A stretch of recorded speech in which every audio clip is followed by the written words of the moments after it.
আলাইকুম। আমি রান্না করবো যে মূলার শাকে ছোটো ছোটো মূলা শুটকি দিয়ে রান্না করবো। এগুলো আমি ফেলে দেবো না, এগুলো আমি কেটে পরিষ্কার করে শুটকি মাছ দিয়ে রান্না করবো। দেবো একটা সিম, দেবো একটা বেগুন, দুটো আলু দিয়ে আমি শুটকি দিয়ে রান্না করবো। শুটকিগুলোকে আমি গরম পানি দিয়ে ধুয়ে পরিষ্কার করলাম চুলাতে।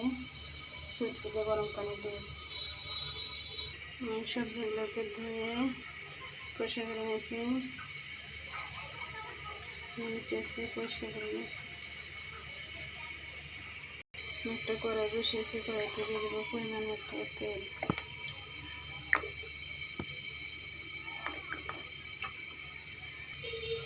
দিয়ে দেবো পেঁয়াজ, একটা লাল হয়ে গেছে, দিয়ে দেবো গোটা জিরে, দিয়ে দেবো একটু পানি,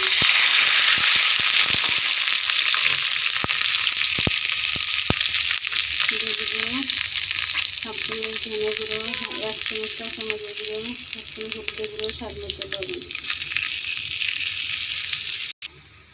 হাফ চামচ দিয়ে দেবো রসুন বাটা,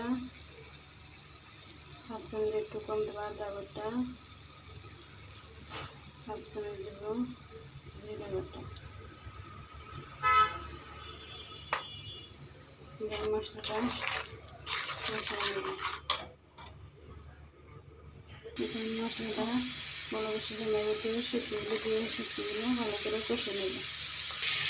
শুটকিটা কষানো হয়ে গেছে, তেল ছেড়ে দিয়েছে। আমি এবার সবজিগুলো দিয়ে দেবো।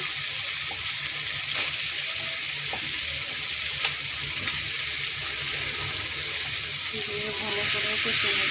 মাঝে মাঝে ঢাকনা উঠে একটু করে নেড়ে দেবো। কষানো হয়ে গেছে, আমি এখন অল্প করে পানি দিয়ে ঝোল দিয়ে নেব।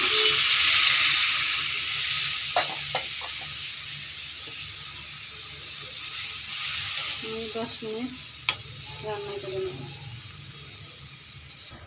আমার সবজি রান্নাটা হয়ে গেছে, চুলাটা বন্ধ করে দিয়ে নামিয়ে নেব।